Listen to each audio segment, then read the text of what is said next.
The dust swirled through the streets of Millbrook as another scorching afternoon settled over the small frontier town. Sarah Martinez wiped the sweat from her brow as she swept the wooden steps of her father's general store. At 22, she had grown tired of the endless parade of suitors who came calling, each one more demanding and entitled than the last. Her father, Miguel Martinez, had built his store from nothing after arriving from Mexico 15 years earlier. Through hard work and honest dealings, he had earned respect in the community, but that respect came with a price. Every man in 3 counties seemed to think Sarah was a prize to be won, a trophy that would elevate their standing in society. The bell above the store door chimed as Mrs. Henderson, the mayor's wife, stepped inside. Her face wore the expression Sarah had come to dread, the look of a woman about to deliver unwelcome news. "Sarah, dear," Mrs. Henderson began, her voice dripping with false sweetness, "I have wonderful news. Mr. Bartholomew Winchester has expressed interest in calling on you this evening." Sarah's stomach dropped. Bartholomew Winchester was the son of the largest landowner in the territory, a man who believed his father's wealth entitled him to anything he desired. She had seen how he treated the workers on his ranch, how he spoke to anyone he considered beneath his station. "I appreciate the thought, Mrs. Henderson, but I must decline," Sarah replied politely but firmly. The older woman's smile faltered. "Decline? My dear girl, do you understand what an honor this is? The Winchester family could provide you with a life of luxury and comfort." "I understand perfectly," Sarah said, continuing to sweep. "I also understand that I have the right to choose my own path." Mrs. Henderson's face reddened. "Your father will hear about this stubborn behavior. Mark my words." That evening, as Sarah helped her father close the store, she explained the situation. Miguel listened carefully, his weathered hands sorting through the day's receipts. "Mija," he said finally, using the endearing term that always made her feel safe, "you know I will support whatever decision you make. But you should also know that refusing Winchester may bring trouble." Sarah nodded. She had expected as much. The Winchester family was not accustomed to hearing the word no. 3 days later, Bartholomew Winchester himself arrived at the store. He was a tall man with pale skin that spoke of a life spent indoors, avoiding the honest work that built character. His expensive suit was perfectly pressed, and his boots had never seen a day's labor. "Miss Martinez," he said, removing his hat with an exaggerated flourish, "I believe there has been some misunderstanding about my invitation." Sarah looked up from the inventory she was counting. "There's been no misunderstanding, Mr. Winchester. I simply have no interest in your company." His smile remained fixed, but his eyes grew cold. "Perhaps you don't understand the benefits such an arrangement would bring to your family's business." The threat was barely veiled, but Sarah refused to be intimidated. "Our business has survived and thrived through honest work and fair dealing. We need no special arrangements." Winchester stepped closer, his voice dropping to a whisper. "Everyone has a price, Miss Martinez. Some are just too stubborn to recognize it immediately." That night, Sarah lay awake listening to the sounds of the town, settling into sleep. Something about Winchester's parting words filled her with unease. She had dealt with persistent suitors before, but there had been something different about the way he looked at her, as if she were already his property. Her instincts proved correct. Over the following weeks, strange things began happening at the store. Suppliers who had been reliable for years suddenly claimed they could no longer deliver goods. Customers who had been faithful patrons started shopping elsewhere. Her father tried to maintain his optimism, but Sarah could see the worry lines deepening around his eyes. The breaking point came on a Tuesday morning when Sheriff Coleman arrived at the store with an official-looking document in his hand. Sarah knew before he spoke that their troubles were only beginning. "Miguel," the sheriff said, avoiding eye contact, "I'm sorry to be bringing this, but there's been a complaint filed against your business license." Sarah's father took the paper with trembling hands. As he read, his face grew pale. "This says we're selling contaminated goods and operating without proper permits. Sheriff, you know these accusations are false." Sheriff Coleman shifted uncomfortably. "I know, Miguel, but I have to investigate. The complaint comes from a very prominent family. Sarah felt anger burning in her chest. Let me guess, the Winchester family filed this complaint? The sheriff's silence was answer enough. That afternoon, as Sarah was arranging displays to look busy despite having few customers, she noticed a commotion outside. Through the window, she saw Bartholomew Winchester approaching with two large men she didn't recognize.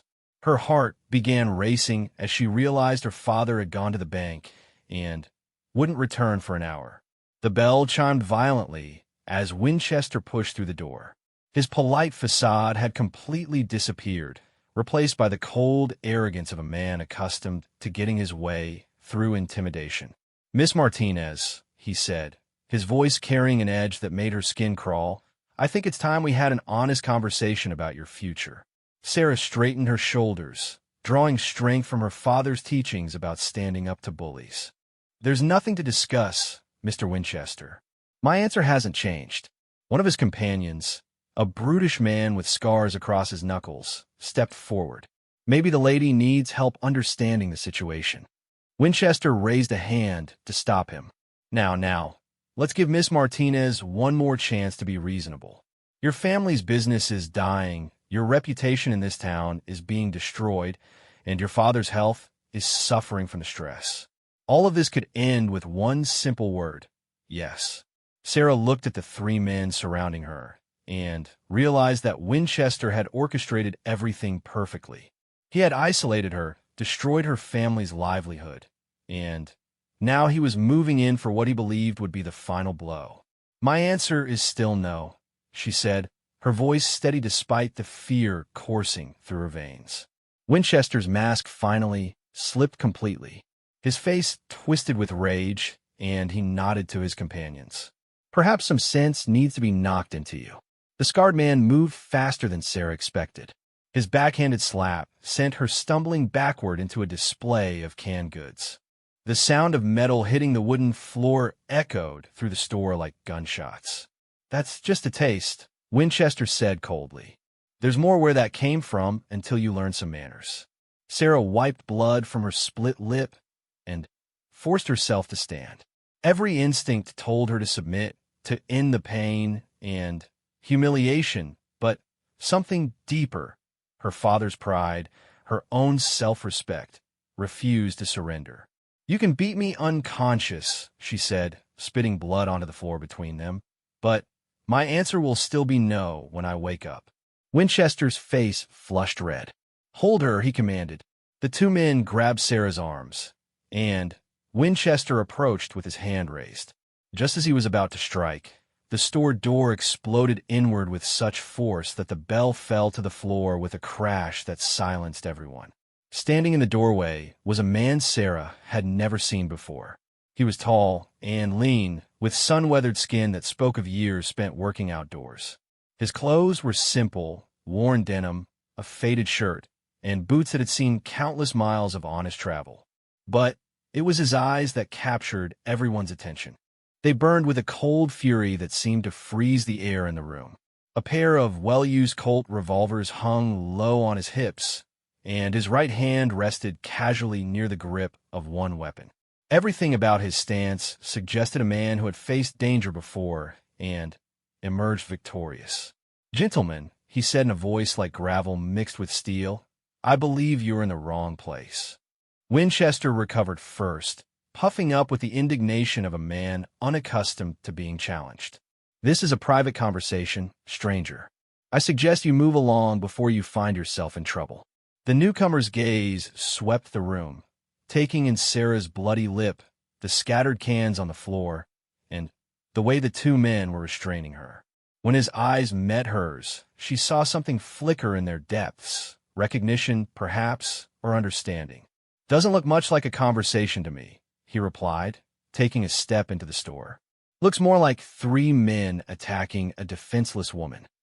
The scarred man released Sarah's arm and turned toward the stranger. "Mister, you best be walking away while you still can. This doesn't concern you." The cowboy's laugh was devoid of humor. "See, that's where you're wrong. When I see men putting their hands on a woman against her will, it becomes my concern real quick." Winchester stepped forward, try to regain control of the situation. Do you have any idea who I am? I'm Bartholomew Winchester. My father owns half this territory. Don't much care if your daddy owns the whole territory, the stranger replied. What I care about is that you're hurting this lady, and that stops right now. The tension in the room became almost unbearable. Sarah could feel the violence building like a summer storm gathering on the horizon. Winchester's face had turned an ugly shade of purple, and his companions were shifting their weight, preparing for action. You have 10 seconds to release the lady and walk out of this store, the cowboy said, his voice dropping to barely above a whisper. After that, things get unpleasant. The scarred man made the mistake of going for the gun tucked into his belt. He never cleared leather.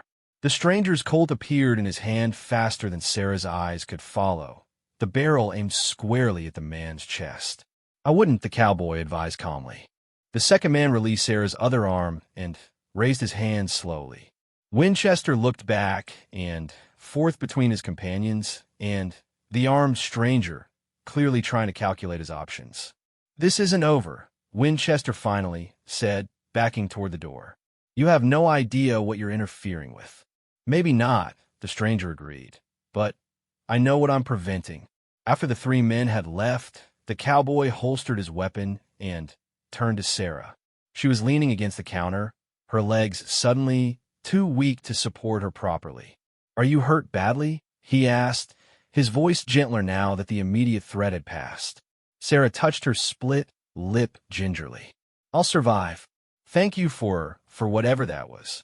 That was three cowards learning that not every woman in this territory is defenseless, he replied. Name's Jake Morrison, ma'am. I was just passing through when I heard the commotion. Sarah Martinez, she managed, though her voice was shakier than she would have liked. This is my father's store. Jake Morrison looked around at the scattered merchandise and nodded slowly. Seems like Mr. Winchester has been making himself unwelcome. He wanted to marry him, Sarah explained, surprised at how easily the words came. When I refused, he started destroying our business piece by piece. Today was supposed to be his final offer. Jake's jaw tightened. Men like Winchester think they can take whatever they want just because they've got money and influence. Usually works, too, because most folks are too scared to stand up to them. And you're not? Sarah asked. Jake met her eyes steadily. I've been scared plenty of times in my life, Miss Martinez. But I've learned that some things are worth fighting for, even when you're outnumbered and outgunned. Sarah felt something stir in her chest, a warmth she hadn't experienced in years of dealing with unwanted suitors. This man had risked his life for a complete stranger, asking for nothing in return. He spoke to her as an equal, not as property to be acquired. Mr. Morrison, she began hesitantly, I should warn you that helping me today may have put you in danger. Winchester isn't the type of man to forget a slight. Jake's smile was grim but determined. Miss Martinez, I've been in danger before. What I haven't been is willing to walk away when someone needs help. The store door opened again, and Sarah's father hurried inside. He stopped short when he saw the scattered cans and his daughter's bruised face. Mija, what happened here? Miguel demanded, moving quickly to Sarah's side. She explained the afternoon's events, while Jake quietly began picking up the fallen merchandise. When Sarah finished, Miguel turned to the stranger with tears in his eyes. Senor Morrison, I don't know how to thank you for protecting my daughter. Jake shrugged. No thanks necessary, sir. Any decent man would have done the same. Miguel studied the young cowboy carefully.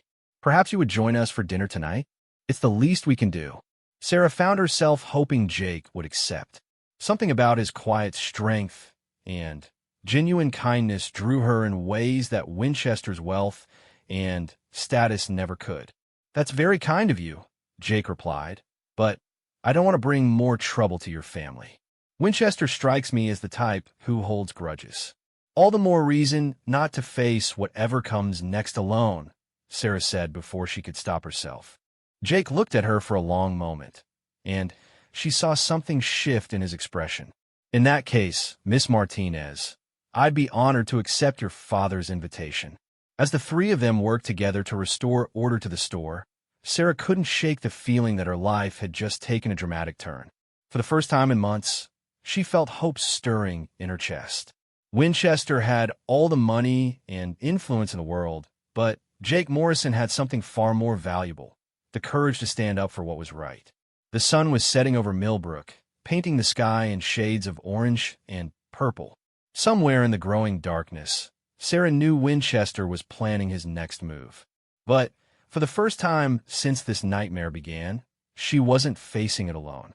Jake Morrison had entered her life like a force of nature, and Sarah found herself wondering if he might be the answer to prayers she hadn't even known she was praying.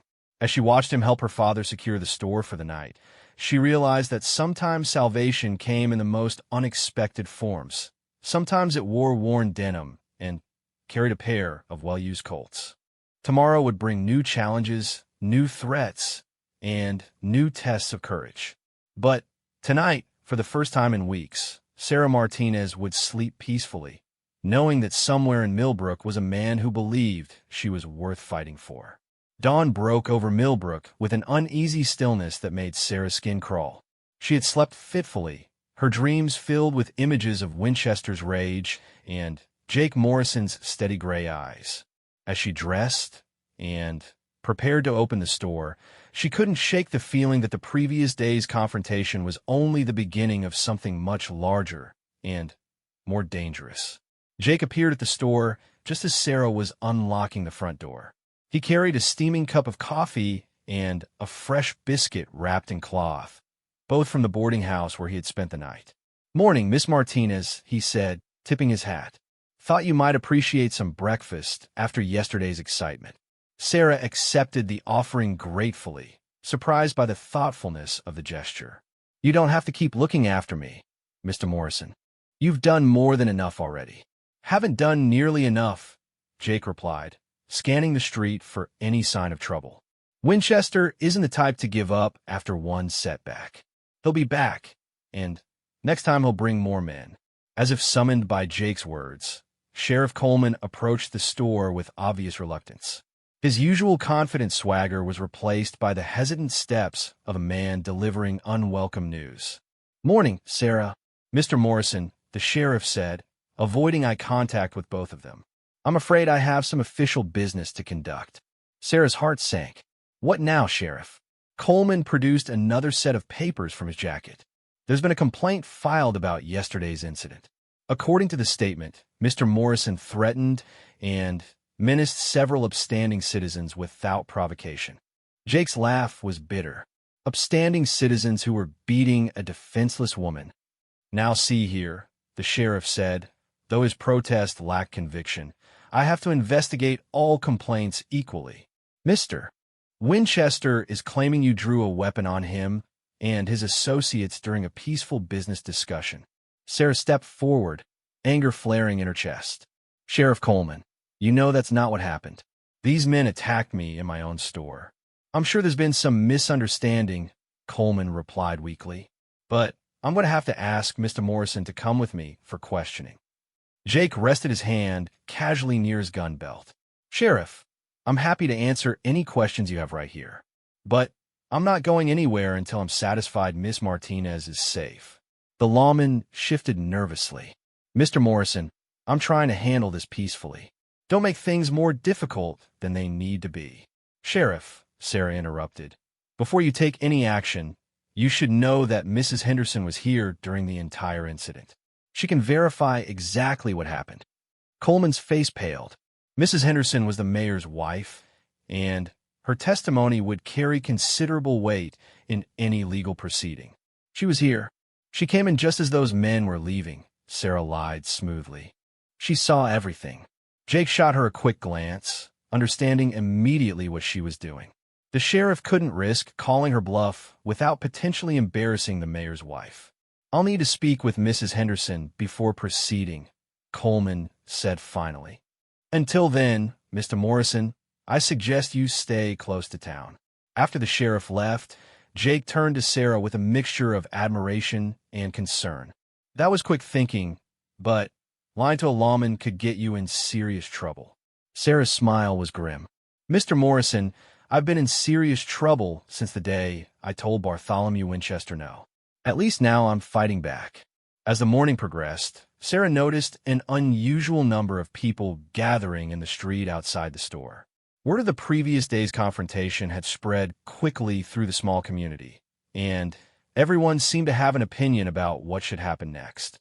Mrs. Henderson arrived shortly before noon, her face flushed with excitement at being the center of attention. Sarah met her at the door, preparing to explain the situation, but the older woman spoke first. "Sarah, dear, I heard about the terrible incident yesterday. Such shocking behavior from men who should know better." Sarah blinked in surprise. "You heard about it?" "Of course, dear. The whole town is talking about how that brave cowboy rescued you from those ruffians. Why, my husband is absolutely outraged that such violence occurred in our peaceful community." Sarah realized that the story had already taken on a life of its own, growing and changing with each telling. By the time it reached Mrs. Henderson, Winchester and his men had become generic ruffians, while Jake had been elevated to the status of heroic rescuer. "Mrs. Henderson," Sarah said carefully, "would you mind telling Sheriff Coleman exactly what you heard? He seems to have received a very different version of events." The mayor's wife drew herself up to her full height, bristling with indignation. "I certainly will. It's disgraceful that anyone would try to twist the facts of such a clear-cut case of heroism." An hour later, Sheriff Coleman returned to the store looking like a man who had been thoroughly defeated. Mrs. Henderson had apparently given him such a detailed and passionate account of Jake's heroic intervention that any investigation would be seen as persecution of a community hero.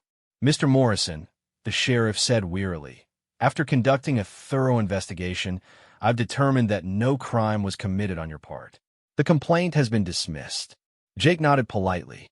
"Appreciate your fairness, Sheriff." As Coleman walked away, Sarah felt a moment of triumph. But her celebration was short-lived. Through the store window, she saw a group of horsemen approaching from the direction of the Winchester ranch. Even at a distance, she could see that Bartholomew Winchester was leading them, and he had brought at least a dozen men. "Jake," she said quietly, "we have company." Jake followed her gaze, and his expression hardened. "More than I expected. Winchester's not playing games anymore." The horsemen stopped in front of the store, their presence creating an immediate silence on the previously bustling street. Winchester dismounted and approached the door, his face a mask of cold fury. "Morrison," he called out, "I believe we have unfinished business." Jake stepped outside, his hands hanging loose at his sides, but ready to move instantly. Sarah followed despite his gesture for her to stay inside. "Don't recall having any business with you at all, Winchester," Jake replied calmly. "Yesterday you interfered in a private matter," Winchester said, his voice carrying clearly to the growing crowd of spectators. "Today you're going to learn the consequences of that interference." Sarah looked at the assembled men and felt her heart sink. They were all armed, and many bore the hard expressions of professional gunfighters. Winchester had clearly decided to end this confrontation permanently. "Bartholomew Winchester," a new voice called out, "what brings you to town with such a large group of men?" Mayor Henderson pushed through the crowd, his face stern with official disapproval. Behind him came several other prominent townspeople, including the bank president and the owner of the largest saloon. Winchester's confidence wavered slightly at this unexpected development. "Mayor Henderson, this is a personal matter that doesn't concern the town government. When armed men gather in my streets, threatening violence, it becomes very much my concern," Henderson replied firmly. "Especially when they're threatening a man who, according to my wife, prevented a serious assault on one of our citizens." The mayor's public support shifted the dynamic of the confrontation dramatically. Several of the townspeople who had been watching nervously from the sidelines now stepped forward, forming a loose circle around Jake and Sarah. Dr. Mitchell, the town physician, spoke up from the crowd. "I examined Miss Martinez this morning. She has injuries consistent with being struck in the face. If you're looking for someone to blame for violence, Winchester, I suggest you look in a mirror." More voices joined in, and Sarah realized that the community was rallying to their defense. Winchester had overplayed his hand by bringing so many armed men into town. What he had intended as a show of overwhelming force was instead being seen as an act of aggression against the entire community. "This is ridiculous," Winchester snapped. "I came here to settle a legitimate grievance with this drifter." "Then, settle it like a gentleman," called out Tom Bradley, the blacksmith. "One-on-one, fair and square." A murmur of agreement rose from the crowd. Winchester looked around desperately, realizing that his carefully planned intimidation had backfired spectacularly. Jake stepped forward. "I'm willing to settle this, however. Mr. Winchester prefers. But I won't have innocent people threatened because of me." Winchester's eyes gleamed with sudden inspiration. "Very well. A formal challenge, then. Pistols at dawn. Winner takes all." "And what exactly does winner takes all mean?" Jake asked. Winchester glanced at Sarah with undisguised hunger. "If I win, Miss Martinez agrees to marry me. If you win, I leave her alone permanently." Sarah felt a surge of outrage. "I am not a prize to be won in some barbaric contest." "Sarah," Jake said quietly, "if Winchester wants to settle this with guns, I'm willing. But the stakes are my choice to make, not his." Winchester's smile was predatory. "Afraid to put your money where your mouth is, cowboy." Jake's voice dropped to the dangerous whisper Sarah remembered from the previous day. "Mr. Winchester, if we're going to have a gunfight, let's make it interesting. If I win, you not only leave Miss Martinez alone, you also compensate her family for all the business they've lost due to your harassment. And you do it publicly so everyone knows why." The crowd murmured approval at this proposal. Winchester's face flushed red as he realized he was being outmaneuvered again. "And if I win?" he asked through gritted teeth. "If you win," Jake replied, "I'll leave town and never return. Miss Martinez can make her own choices about her future without any interference from me." Sarah felt her heart stop. Jake was willing to risk his life for her, but he wouldn't presume to make decisions about her future. The contrast between his respectful approach and Winchester's arrogant possessiveness could not have been starker. Winchester considered the proposal, clearly trying to find some trap or disadvantage. Finally, his arrogance won out over his caution. "Agreed. Dawn tomorrow, behind the church. Bring a witness." As the crowd began to disperse, Sarah found herself alone with Jake for the first time since the confrontation began. Her emotions were a tumultuous mixture of gratitude, fear, and something deeper that she wasn't quite ready to name. "You didn't have to do this," she said quietly. "Yes, I did," Jake replied. "Some things are worth fighting for, remember? But you could be killed. Winchester might not be fast with a gun, but he's desperate now, and desperate men are dangerous." Jake's smile was gentle but confident. "Miss Martinez, I've been in more gunfights than I care to remember. Most of them were over things far less important than protecting an innocent woman from a bully." That evening, as Sarah helped her father close the store, she found herself studying Jake Morrison with new eyes. She had initially seen him as a knight in shining armor, arriving at precisely the right moment to save her from disaster. But as she watched him methodically check his weapons and prepare for the morning's confrontation, she realized he was something far more complex and interesting. He was a man who had lived through violence and chosen to use his skills to protect others. His quiet confidence came not from arrogance, but from hard-won experience. Most importantly, he treated her as an equal partner in determining her own fate, not as a helpless victim to be rescued. "Jake," she said finally, "tomorrow morning, when this is over, what happens then?" He looked up from cleaning his revolver. "That depends on what you want to happen, Sarah." The use of her first name sent warmth spreading through her chest.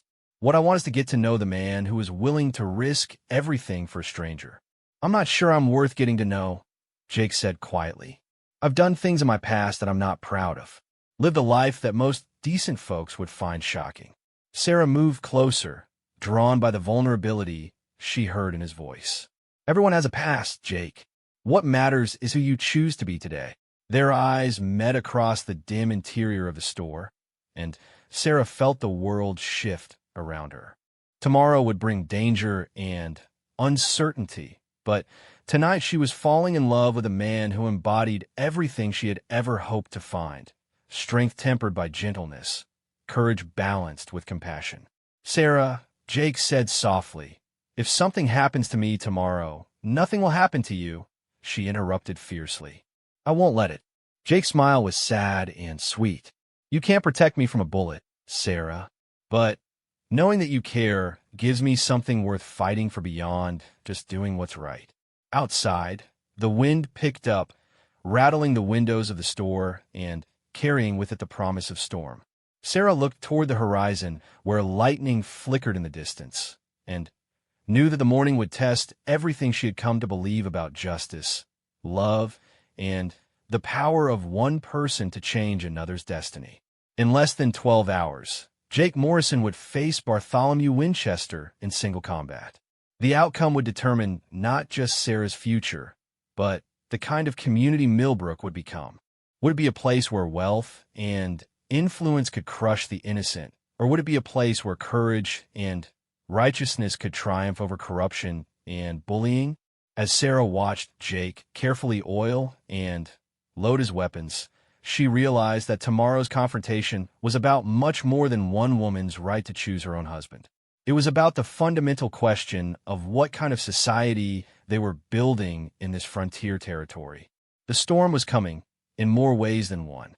But for the first time since this nightmare began, Sarah felt ready to face whatever the morning might bring. She was no longer alone, no longer defenseless.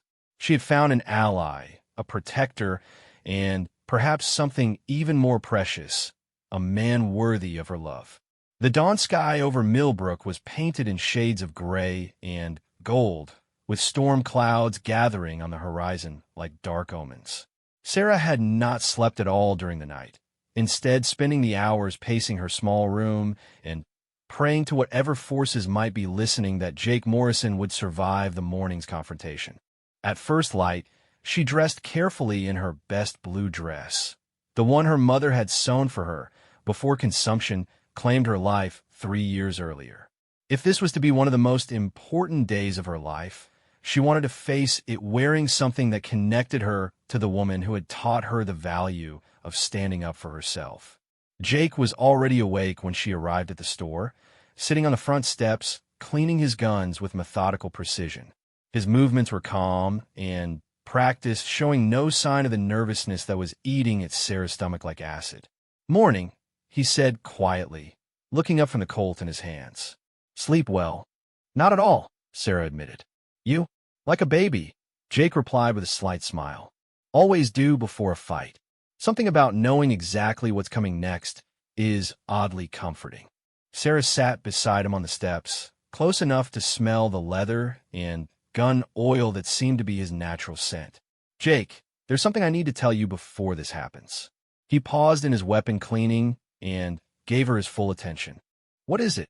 "Yesterday, when you agreed to Winchester's terms, you said that if you won, I could make my own choices about my future without interference from you." Sarah took a deep breath, gathering her courage. "I want you to know what choice I would make." Jake's hands stilled completely. "Sarah, let me finish," she interrupted.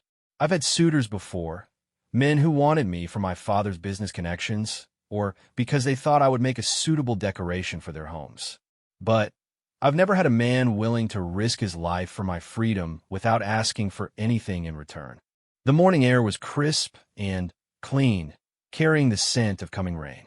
In the distance, Sarah could hear the town beginning to wake up, the sound of doors opening, horses being saddled, the everyday noises of people starting their daily routines. But here on the store steps, she felt as if she and Jake existed in their own private world. "What I'm trying to say," Sarah continued, her voice growing stronger with each word, "is that when this is over, I hope you'll stay in Millbrook. Not because you have to, but because you want to. Because I want you to." Jake reached over and took her hand gently. His fingers were calloused from years of hard work, but his touch was incredibly gentle. "Sarah, there are things about my past that you don't know. Things that might change how you feel about me. Then, tell me, she said simply. Jake was quiet for a long moment, his gaze fixed on the horizon where the sun was slowly climbing higher into the sky. I wasn't always the man you see today. 5 years ago, I was part of a gang that robbed banks and trains across 3 territories. I told myself we were only taking from the rich, that we weren't hurting ordinary folks, but that was just a lie to help me sleep at night. Sarah felt a moment of shock, but she forced herself to listen without judgment. This man had saved her life and shown her nothing but kindness and respect. Whatever he had done in his past, she owed him the chance to explain. What changed? She asked. We hit a bank in Colorado Springs. Jake continued, his voice heavy with old pain. It was supposed to be simple. Get in, take the money from the vault, get out. But something went wrong. The bank president tried to stop us, and one of my partners shot him. The man had 3 children and a wife who was expecting another baby. Jake's hand tightened on Sarah's as the memory played out behind his eyes. I realized that night that I had become the kind of man I had always despised, someone who brought pain and suffering to innocent people. I left the gang the next morning and spent the next 5 years trying to make amends for what I had done. How? Sarah asked softly. By helping people instead of hurting them. By standing up for those who couldn't stand up for themselves. By trying to be the man I should have been all along.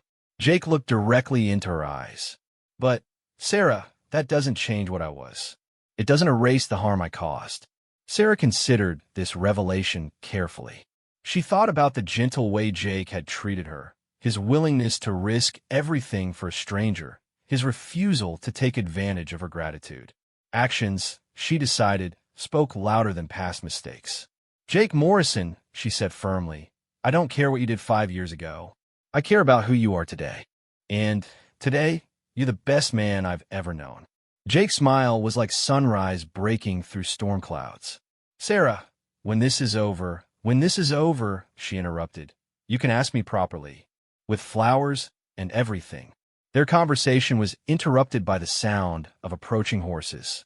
Winchester and his entourage were riding toward the church, and Sarah could see that the man who had terrorized her for weeks looked pale and nervous in the early morning light. Dr. Mitchell appeared from the direction of his office, carrying his medical bag and looking grimly professional.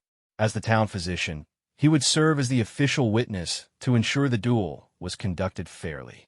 Mr. Morrison, Miss Martinez, he said with the tip of his hat. I trust everyone understands the rules. 10 paces turn and fire. First man to draw blood or disable his opponent wins.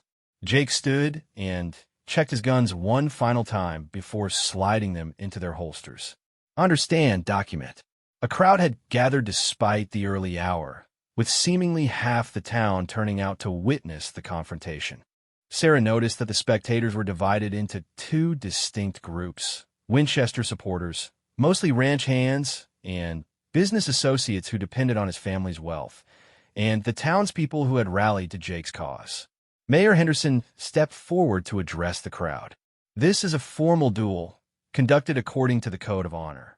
The matter at hand will be settled permanently by the outcome, and I expect everyone to respect the results.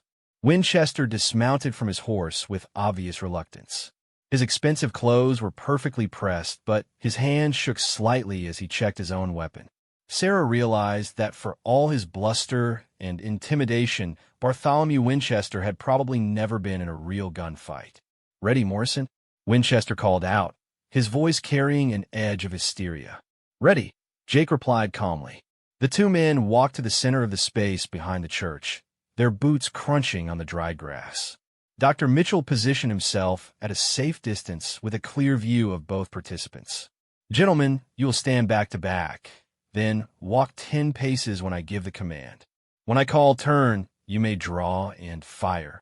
Is this understood? Both men nodded. Sarah's heart was pounding so hard she thought it might burst from her chest. Everything she had come to hope for, everything she had begun to dream about, depended on the next 60 seconds. Take your positions, Dr. Mitchell commanded. Jake and Winchester stood back to back in the center of the makeshift dueling ground. Sarah could see the tension in Jake's shoulders, the coiled readiness of a man prepared for violence. Begin walking. 1, 2, 3. With each count, the two men moved further apart. Sarah found herself holding her breath, her hands clenched into fists at her sides. For 5, 6. Winchester's steps were becoming increasingly unsteady. Sweat was visible on his forehead despite the cool morning air. 7, 8, 9, 10. Turn. Both men spun around simultaneously. Winchester's gun cleared his holster first, but his shot went wild, the bullet kicking up dirt 3 feet to Jake's left. Jake drew with the fluid precision Sarah remembered from their first encounter, his Colt appearing in his hand like magic. But instead of firing immediately, Jake hesitated. For a split second that seemed to stretch into eternity, he stood with his gun trained on Winchester, his finger on the trigger. Winchester, realizing his shot had missed, began frantically trying to cock his weapon for a second attempt. His hand was shaking so badly he could barely manipulate the mechanism. Jake could have killed him easily. Everyone watching knew it, including Winchester himself. But instead of pulling the trigger, Jake adjusted his aim slightly and fired once. The bullet struck Winchester's gun, tearing it from his hands and sending it spinning through the air to land in the dirt 15 feet away. Winchester stared at his empty hands in shock, then looked up at Jake with a mixture of terror and disbelief. The duel is concluded, Dr. Mitchell announced. Mr. Morrison is the winner. A cheer went up from the townspeople, but Sarah barely heard it. She was too focused on the way Jake holstered his weapon without a trace of arrogance or celebration. He had won decisively, but he took no pleasure in his opponent's humiliation. Winchester stood frozen in the dueling ground, his expensive clothes disheveled, and his face white with shock. The crowd began to disperse, but Jake walked over to where the defeated man stood. Winchester, he said quietly, you've got a choice to make now. You can keep trying to force people to give you what you want, or you can try earning their respect the honest way. But either way, you leave Miss Martinez alone from now on. Winchester nodded mutely, apparently too shaken to speak. He stumbled toward his horse, his supporters trailing behind him like a defeated army. As the crowd thinned out, Sarah found herself alone with Jake behind the church. The storm clouds that had been building all morning were finally opening up, sending the first drops of rain spattering down around them. You could have killed him, Sarah said quietly. Could have, Jake agreed. But killing a man changes you, even when it's justified. Winchester learned his lesson without anyone having to die. Sarah stepped closer, no longer caring about the rain that was beginning to fall more steadily. Jake Morrison, I believe you owe me some flowers and a proper question. Jake's laugh was full of joy and relief. Well, I'm fresh out of flowers at the moment, but I reckon I can manage the question part. He took her hands in both of his gray eyes serious despite his smile. Sarah Martinez, would you do me the honor of becoming my wife? I know I'm not much of a catch, just a reformed outlaw with a questionable past and uncertain prospects. But I love you more than I thought it was possible to love another human being. Sarah felt tears mixing with the raindrops on her cheeks. Jake Morrison, you are exactly the catch I've been waiting for my entire life. Yes, I'll marry you. The kiss they shared was interrupted by the sound of applause. Sarah looked up to see her father standing nearby, grinning from ear to ear. Mija, Miguel said, I think you have chosen very well indeed. 6 months later, Sarah Morrison stood in the doorway of the expanded general store, watching her husband repair a wagon wheel for Mrs. Henderson. Jake had proven to be not only a devoted spouse, but also an invaluable business partner, using his practical skills and natural integrity to help the store flourish as never before. The harassment from Winchester had ended completely after the duel. Faced with public humiliation and the realization that his money couldn't buy him everything he wanted, Bartholomew had left Millbrook entirely, relocating to San Francisco, where his family's wealth could purchase him a fresh start. Dr. Mitchell had been right about one thing. The duel had settled the matter permanently. But it had done more than that. It had transformed Sarah from a victim into a woman who knew her own worth. And it had given Jake the chance to finally leave his past behind and become a man he was always meant to be. As Sarah watched her husband work, she marveled at the twists of fate that had brought them together. If Winchester hadn't been so persistent in his pursuit, if Jake hadn't happened to be passing through Millbrook at exactly the right moment, if either of them had made different choices at crucial moments, their lives might have taken completely different paths. Instead, they had found each other in the midst of crisis and discovered that sometimes the most beautiful love stories begin with the most difficult circumstances. Sarah had been beaten down, but not broken, and Jake had been her salvation just as surely as she had become his.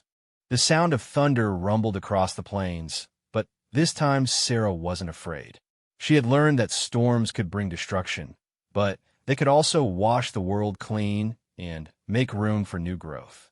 As she placed her hand on her still flat stomach, where their first child was just beginning to grow, she smiled at the knowledge that their story was just beginning. Jake looked up from his work and caught her watching him. His smile was warm and full of promises for the future they would build together. "What are you thinking about?" "Mrs. Morrison," he called out. "Just counting my blessings," Sarah replied. "All of them." Outside, the rain continued to fall, nourishing the earth and preparing it for whatever seeds the future might plant. And in the doorway of the Millbrook General Store, Sarah Morrison stood surrounded by everything she had ever dared to dream of: love, respect, security, and a partner who valued her strength as much as her gentleness. The beaten bride had become a cherished wife, and the reformed outlaw had become a pillar of the community. Together, they had proven that sometimes the most unlikely beginnings can lead to the most beautiful endings, and that true love really can conquer all, especially when it's backed up by a fast draw and an unshakable moral compass. The storm passed, the sun came out, and life in Millbrook continued, enriched by the presence of two people who had found in each other exactly what they needed to become their best selves.